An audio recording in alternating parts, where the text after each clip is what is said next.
മൂന്നാം season August 20-ന് Karyavattom greenfield സ്റ്റേഡിയത്തിൽ ആരംഭിക്കുന്നു. 6 ടീമുകൾ തന്നെയാണ് ഇത്തവണയും മാറ്റുരയ്ക്കുന്നത്.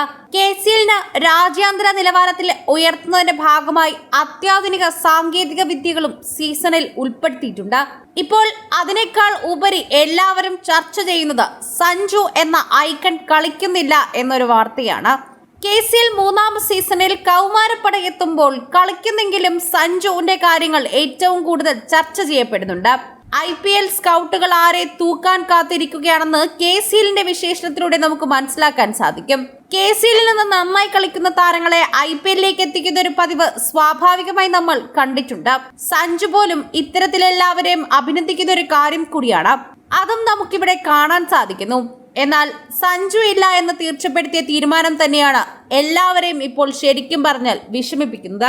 കേരള ക്രിക്കറ്റ് ലീഗിന്റെ മൂന്നാം സീസൺ ഓഗസ്റ്റ് 20-ന് തിരുവനന്തപുരത്ത് ആരംഭിക്കും. ഈ സീസണിൽ ഹോക്ക് ഐ പോലുള്ള അന്താരാഷ്ട്ര നിലവാരമുള്ള സാങ്കേതിക വിദ്യകൾ ഉൾപ്പെടുത്തിയിട്ടുണ്ട്. മുൻ ചാമ്പ്യന്മാരായ കൊച്ചി ബ്ലൂ ടൈഗേഴ്സ് ഉൾപ്പെടെ 6 സൂപ്പർ ടീമുകൾ മാറ്റങ്ങളോടെയാണ് ഇത്തവണ മത്സരത്തിൽ പങ്കെടുക്കുന്നത്. രാജ്യാന്തര താരം സഞ്ജു സാംസൺ കളത്തിൽ ഇറങ്ങുന്നില്ലെങ്കിലും ടൂർണമെന്റ് ഐക്കണായി ഉണ്ടാകുമെന്നത് ആശ്വാസകരമായ കാര്യം. കൊല്ലം സെയിലേഴ്സ് പുതിയ ക്യാപ്റ്റൻ വത്സൻ ഗോവിന്ദിന്റെ കീഴിലും കഴിഞ്ഞ തവണത്തെ റണ്ണറപ്പായ ആലപ്പി റിപ്പിൾസ് ലേലത്തിൽ സ്വന്തമാക്കിയ സച്ചിൻ ബേബിയുടെ നേതൃത്വത്തിലും ശക്തമായി തിരിച്ചെത്തുന്നു.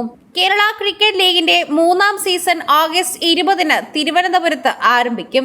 ഈ സീസണിൽ ഹോക്കായ് പോലുള്ള അന്താരാഷ്ട്ര നിലവാരമുള്ള സാങ്കേതിക വിദ്യകൾ ഉൾപ്പെടുത്തിയിട്ടുണ്ട്.